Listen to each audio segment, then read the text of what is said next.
23 मार्च 1931 शाम के करीब 6:30 हुए थे। लाहौर सेंट्रल जेल के वार्डन चरत सिंह तेजी से सेल नंबर 14 की तरफ बढ़ते हैं। उनकी सांसें फूल रही थीं और हाथों में एक काला वारंट था।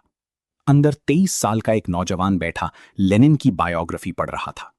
चरत सिंह ने कांपती आवाज में कहा, भगत, अब वक्त हो गया है। भगत सिंह ने अपनी किताब का पन्ना मोड़ा, मुस्कुराए और बोले, रुकिए, क्या आप नहीं चाहते कि एक क्रांतिकारी दूसरे क्रांतिकारी से अपनी मुलाकात पूरी कर ले? दोस्तों, आज हम इतिहास के उन पन्नों को पलटेंगे जिन्हें सुनकर आपकी रूह कांप जाएगी। भगत सिंह के जीवन का वो आखिरी 1 घंटा जब मौत दरवाजे पर खड़ी थी और वो मुस्कुरा रहे थे। वीडियो के एंड तक आप जान जाएंगे कि क्यों वो एक इंसान नहीं बल्कि एक विचार बन गए। शाम के 6:40 कोठरी से बाहर निकलने का वक्त आया। राजगुरु और सुखदेव को भी उनके सेल से बाहर लाया गया। तीनों दोस्त एक दूसरे के गले मिले।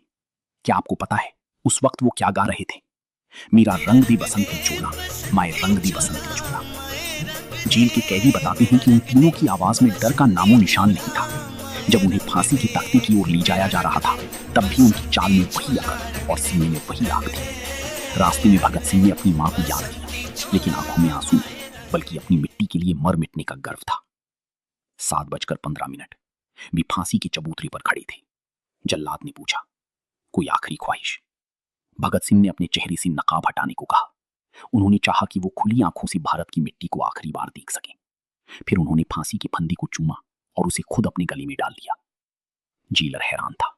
उसने आज तक कई अपराधियों को फांसी दी थी जो रोते थे, गिड़गिड़ाते थे, पर यहां 3 नौजवान मुकाबला कर रहे थे कि पहली फांसी पर कौन चढ़ेगा। शाम के ठीक 7:33 पर एक शोर गूंजा, इनकलाब जिंदाबाद, और फिर सब शांत हो गया। ब्रिटिश हुकूमत इतनी डरी हुई थी कि उन्होंने जेल की पिछली दीवार तोड़कर लाशों को चुपके से बाहर निकाला। सतलुज नदी के किनारे उन्हें जलाने की कोशिश की गई, लेकिन देश की जनता को खबर लग चुकी थी। हजारों की भीड़ वहां पहुंच गई। अंग्रेजों को अधजली शरीर छोड़कर भागना पड़ा। सोचिए, उस 23 साल की लड़की में कितनी ताकत होगी जिससे मौत भी डर गई और एक साम्राज्य कांप उठा। भगत सिंह ने अपनी डायरी में लिखा था, वे मुझे मार सकते हैं लेकिन मेरे विचारों को नहीं। वे मेरे शरीर को कुचल सकते हैं लेकिन मेरी आत्मा को नहीं। आज लगभग 95 साल बाद भी जब हम इनकलाब कहते हैं तो खून में वही उबाल आता है। दोस्तों, भगत सिंह के लिए एक लाइक तो बनता है, लेकिन उससे भी जरूरी है कि आप कमेंट में इनकलाब जिंदाबाद लिखें, ताकि दुनिया को पता चले कि हम अपने शहीदों को भूले नहीं हैं।